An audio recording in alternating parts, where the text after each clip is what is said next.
Fit, adventurous. She was one of the most healthiest people we know. Anne was 51 years old. The full life she lived All the kiddies' little toys. is now being packed into boxes.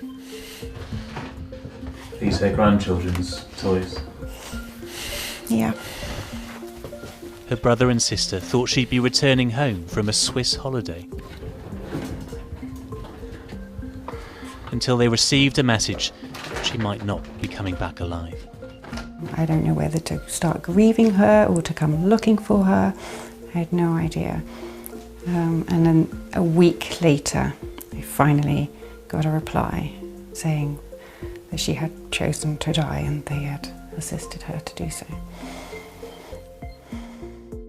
Anne's son had recently passed away and she'd been struggling with her mental health. Without warning, her family received this letter from her saying she'd wanted to join him. Dear Delia, so if you're reading this, I am no longer here. I've thought about this long and hard and need to find my son and ask him some questions.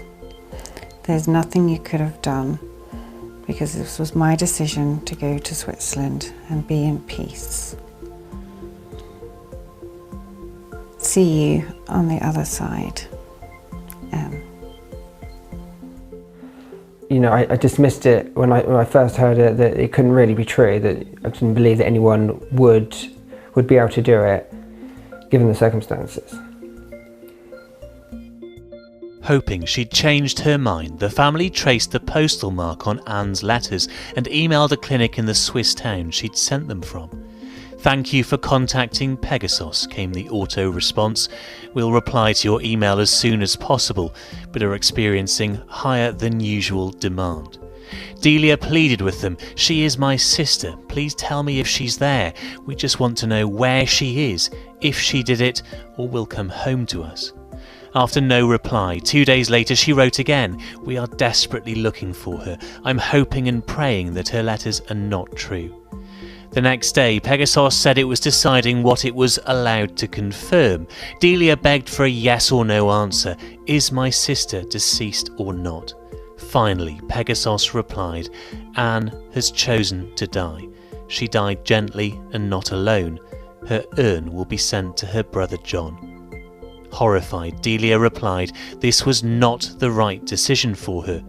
But Pegasus insisted Anne felt alone and superfluous.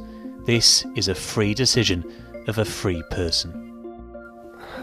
Why do they possibly think they've got the right to do these things? And without contacting their family, it just seems evil to me for them not to give us a chance to speak to her. It's devastated the family. It's absolutely destroyed us. Yeah, anyone who loses a child probably wants to die and be with them. But with the right help, she could have got through it.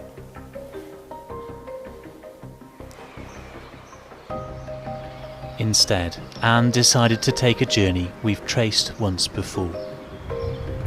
Wonder what he was thinking. Let's hope he was happy. Last year, we took the family of Alistair Hamilton to the Pegasus clinic where he died.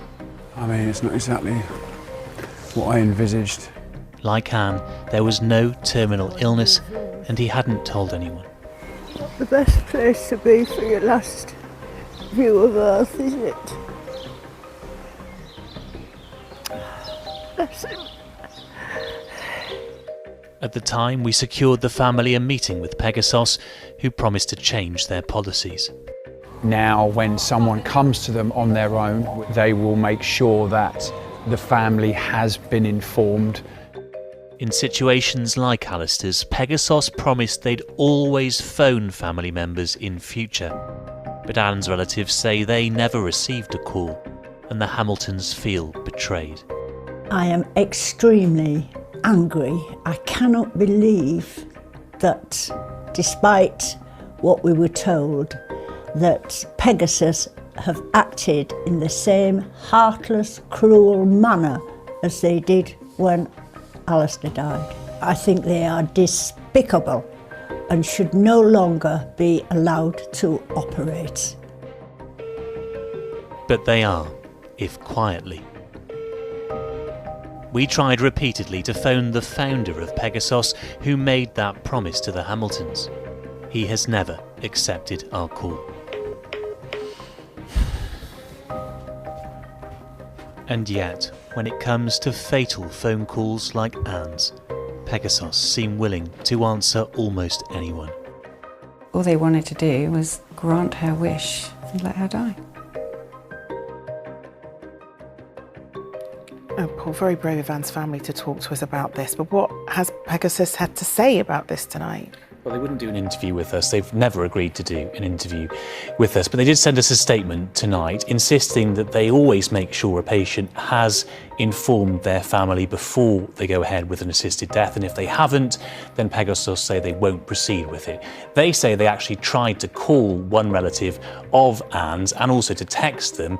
Anne's family say they never received any calls or texts. Pegasus are also keen to point out they do abide by Swiss law. They aren't actually breaking any regulations in Switzerland, though police back here are now tonight investigating the circumstances of Anne's death. It's important to point out as well, there are differences of opinion even amongst those who knew Anne and loved Anne.